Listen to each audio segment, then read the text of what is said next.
Mga kwento ni Thelmo.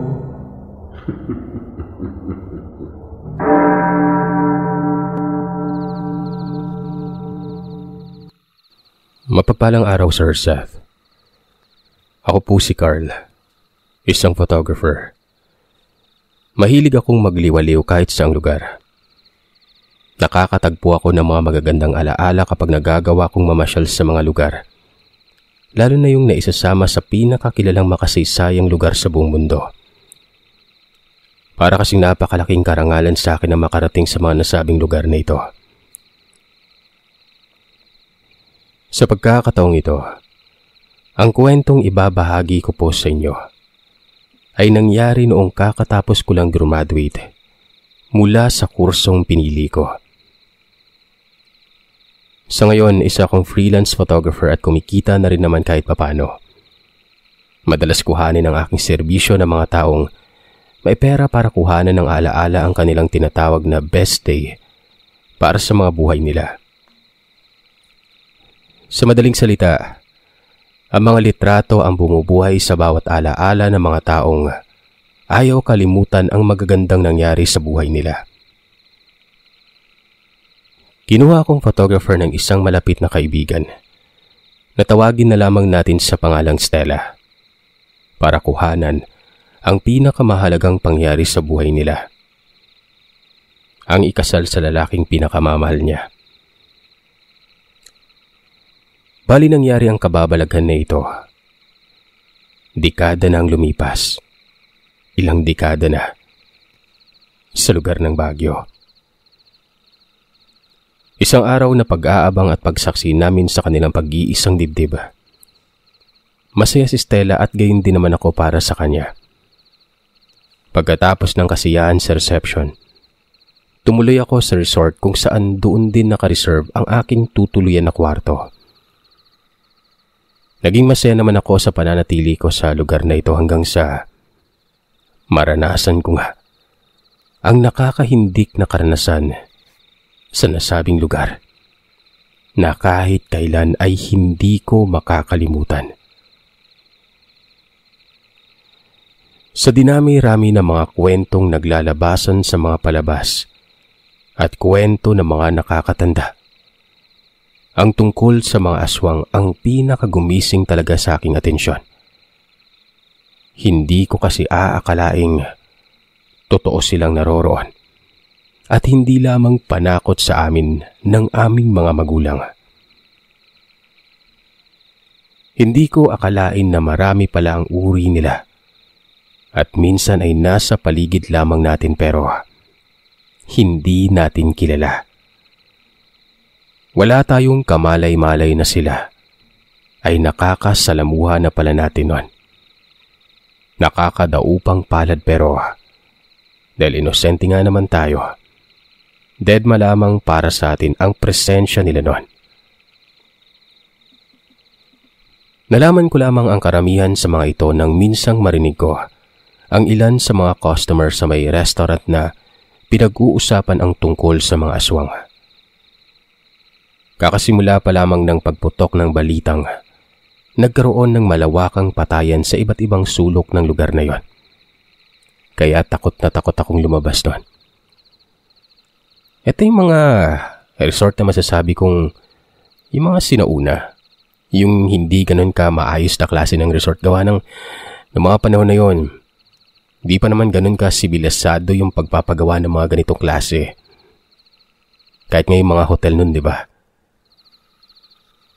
Kahit kalalaki kong tao at malaki pa ang katawan ko, aaminin kong sobrang matatakutin ako. Pinagbawalan kami ng mga staff na magliwaliw sa likurang kagubatan kung saan madalas na napapabalitang nawawala ang kanilang mga customers. Ilang taon na rin silang operational pero noong nagsipaglaho ang kanilang mga guest, pansamantalang naipasara ang kanilang resort at dinala ang isyong yon sa husgado. Makalipas lang ang ilang buwan, natahimik ang kaso at muling nagbukas ang kanilang resort sa Madla. Walang malinaw na dahilan kung mga rebelde ba, kung ano nga ba ang totoong nilalang na kinatatakutan ng mga tao doon. Kaya kahit alam ko na ang kwento ng lugar, wala akong ginawa kundi ang manatili doon para... Siyempre, nagkakaroon din tayo ng pagiging curious doon, di ba? Sa nasabing lugar na yon. Ang isang linggo ko, in-extend ko ng 2 linggo. Para naman kahit papano ay, kung wala mang nakakatakot, mas mai-enjoy ko ang aking pagbabakasyon. Nakaset na sa Sabado ang hiking na gagawin ko papunta sa kagubatan. Ayon sa aking research, naroroon umano ang pamosong ribulto ng mga pagan gods na dati daw ay pinaniniwala ang nagpapakita sa nasabing kabundukan. Naging lokasyon ng mga ritual at orasyon ng kagubatan. Kaya interesante ito sa aking pandinig. Tsaka isa pa noong mga panahon na yon, bumaba na yung mga haka-haka tungkol sa mga nawawalang customer. Parang sabihin na lamang natin na neutralize siguro yung mga ganito. Gawa ng may mga nagroronda siguro na kung ano mga alagad ng batas nun. Pagsapit ng nasabing araw, lumarga na ako nang walang ni sino man sa mga staffs ang nakakaalam sa binabala ko. Lingid sa kanilang kaalaman, ilan sa mga bisita ng nasabing resort ay panakaw na dumaan lang sa isang lihim na daanan papunta sa kalsadang nagtutumbok paakyat ng kagubatan na yon. Habang naglalakad ay nakakaramdam ako ng excitement. Hindi ko alam kung sa paanong paraan ko matutuklasan ang hiwagang taglay ng kagubatan. Wala na rin akong nararamdamang takot nun. Alam kong may makukuha ako at siguradong papatok ito sa pagpapasahan ko ng kumpanya ng mga magazines na pangarap ko ng applyan noon pa man. Bandang 7:00 ng umaga, nagsimula na ako maglakad. Malamig ang simoy ng hangin kahit mataas ng sikat ng araw. Nagkalat ang nagtatayugang pine trees na nagbibigay ng mas kaaya-ayang pakiramdam sa akin. Sobrang nakakatuwa talaga na magagawa ko ang mga bagay na hindi pa man ako successful. Nakakamit ko na.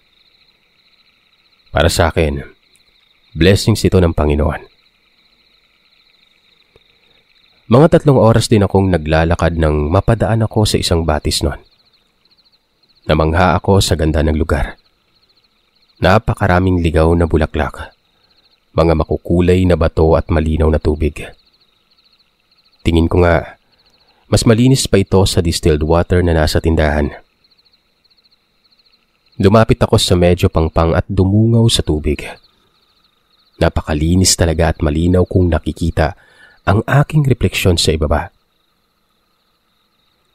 Ngingiti na sana ako kung hindi ko nga lang ba nakita ang ibang mukha na sa pagkakataong yon ay nasa tabi ko na. Napatalon ako sa gulat. Sabay lingon sa tabi ko. Walang tao. At dinagundong ng malakas ang dibdib ko noon. Guni-guni ko lang pala kako. Pero bakit tila nakita ko talaga ang mukha ng matanda sa tabi ko noon? Nakangisi pa ito ng nakakatakot. At mukhang natatakam na nakatitig sa akin. Saglit tuloy akong nanghina at naisip na magpahinga na lamang muna sa may batuan. May dala akong baon at nagdesisyon na doon naman ang halian. Makalipas ang 1 oras na pamamahinga, napagpasyan kong manguha ng litrato. Kontento naman ako sa mga larawang nakuna ng aking kamera. Nagpatuloy ako sa paglalakad paakyat at hindi na pinansin na medyo matarik na ang daang nilalakaran ko. Sa bandang ibabaw, may natanaw akong isang malaking bahay. Sa tingin ko ay abandonado ito. Mahahalata sa itsura ng lugar na hindi na mamimintina ang kapaligiran. Maraming nagtataas ang mga ligaw na damo. Halos kadangkalang alikabok at marami na ding mga sapot nun. Napasulyap ako sa main door. Bahagyang nakabukas ang pinto kaya nainganyo akong lapitan ito.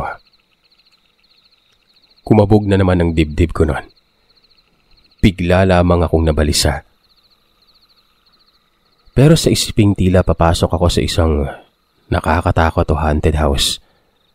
Napakalaking swerte ko naman. Makakakuha ko ng mga larawang pwedeng i-feature sa mga kilalang magazines, kagaya ng aking pinapangarap. Nagsimula na naman akong manguha ng litrato. Nakakatatlong shots na ako nang matigilan ako nun. Sumikdo sa kaba ang dibdib ko nang makarinig ng ungol. Nakiramdam ako. Nagmumula sa ikalawang palapag ng bahay ang ungol na animoy. Hinahalukay ang aking tapang para tumakas nun. Namumutlang na higit ko ang hininga. Natatakot man ay hindi ko mapigilan ng kuryosidad kung siyasatin kung ano ba ang meron sa maitaas. Yan naman naisip kong ihakbang ang aking mga paa paakyat. Nang makarating sa hallway, medyo nakaramdam ako ng pagkapanatag dahil hindi ko na maririnig ang sarili kong mga yapak nun. Carpet ang sahig at puno ng kulay itim na wallpapers ang dingding. Mas lalo kong pinakiramdaman ang paligid. Papalapit na ako sa kung anumang umuungol at alam kong may ibang tao pa sa loob maliban sa akin.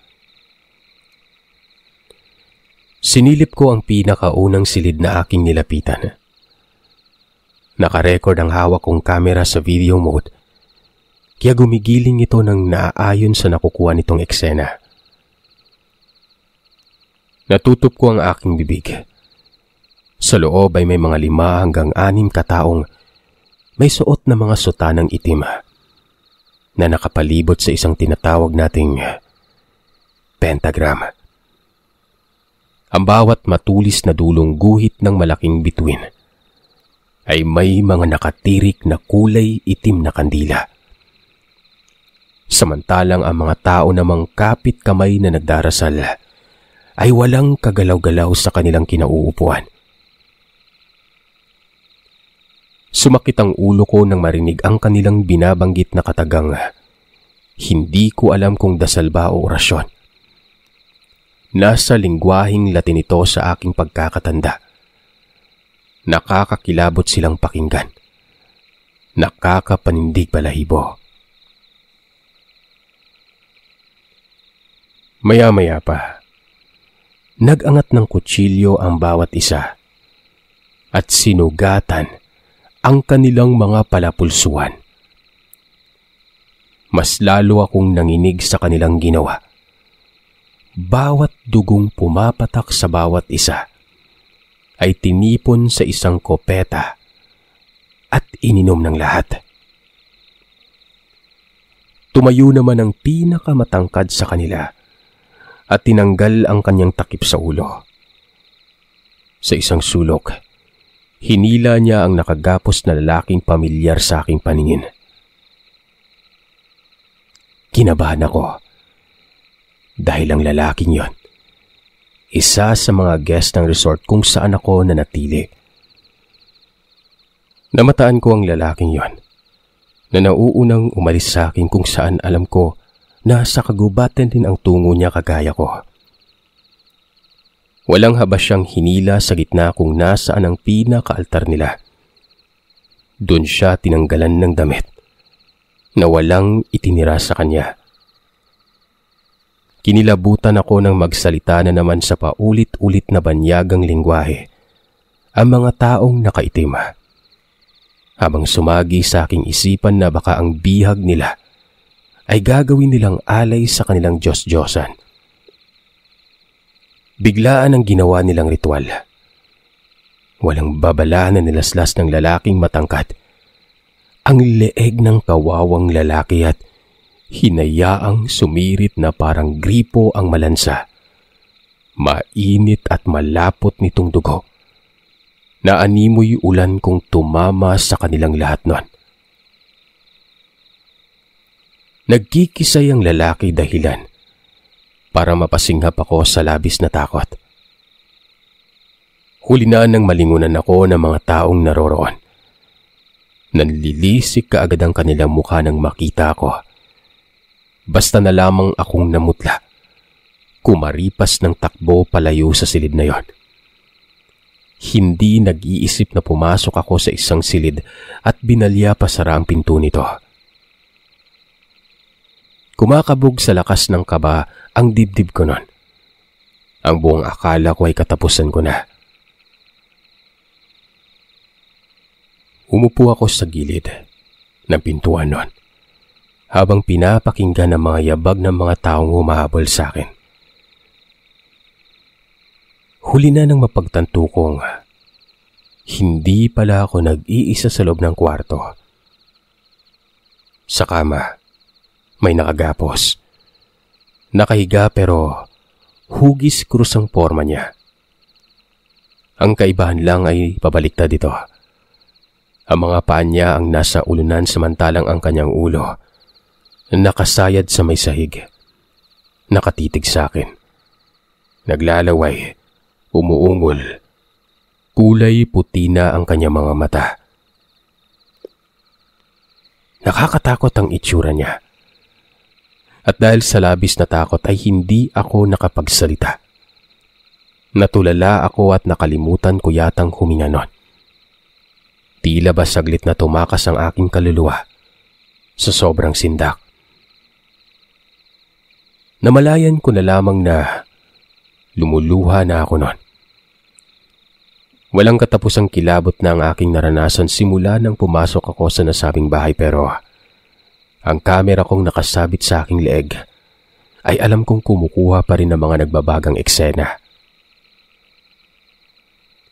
Hindi na ako nakapiyok ng pumalandra pabukas ang pinto ng kwartong pinagtataguan ko.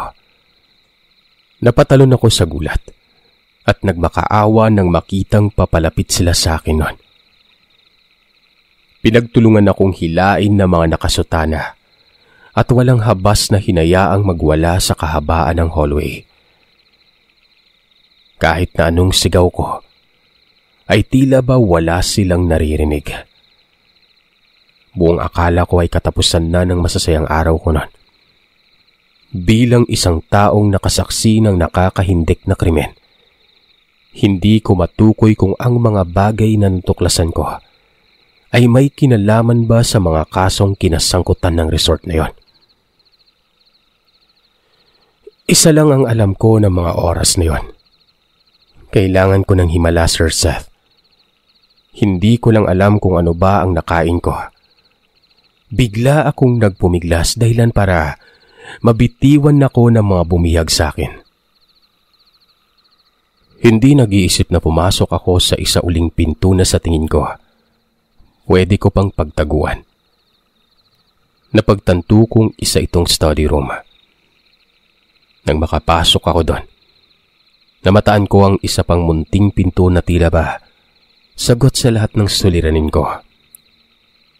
Walang pagdadalawang isip na pumasok ako sa makipot nitong espasyo at otomatikong nahulog ako sa isang walang hanggang butas. Nahagip ko pa ang pagmumurang ginawa ng isa sa mga humuli sa akin pero ano pa nga ba? Huli na ang lahat para habulin nila ako. Mahaba ang tinakbay ko na paslay doon hanggang sa bumagsak ako sa isang silid na puro basahan, mga map at sari-saring walis. Nahindik pa ako nang makita ko ang isang matandang babaeng may hawak na dustpan at suot ang pamilyar na uniforme ng mga janitress na nagtatrabaho sa resort. Ngumisi ang ginang sabay sabing maswerte daw ako at nakatakas ako nun. Gayunpaman, kailangan kong magmadali. Sawa na umano siya sa paglilihim sa mga otoridad. Nagpasalamat ako sa kanya at lumabas na sa silid kung saan sa hindi kalayuan ay ang lobby na pala ng resort na yon. Alam kong hahabulin ako ng mga taong nakasutana pero Gumawa ako ng eksena at nagsisisigaw sa loob ng lobby. Sumisigaw na isinalaysay ko ang lagim na aking naranasan sa kagubatan. Naging emosyonal ako noon nang sinabing meron na umanong paparating na otoridad para humingi ng tulong. Dumating naman ang mga nagpakilalang pulis. Kinuha nila yung camera o yung video na naisave ko bilang ebidensya umano na nakuha sa tulong ng aking camera. Matapos nun ay dali-dali na akong nag-asikaso at umuwi ako nun. Yung ibang mga guest na naroroon ay natakot na rin at hindi na ata tumuloy sa pagkakaalam ko. Sa sobrang takot ko, Sir Seth, meron akong tila ba kakaibang naramdaman pagkatapos nung araw na yon. Dahil makalipas pang ilang mga araw, ni hindi lumabas ang balitang ito. Sa radyo, sa telebisyon, o maging sa lokal na kung anumang pamamahayag ang doon banda sa may Baguio. Hindi ko sinisiraan ang Baguio, Sir Seth. Gawa ng ilang beses na akong pabalik-balik doon.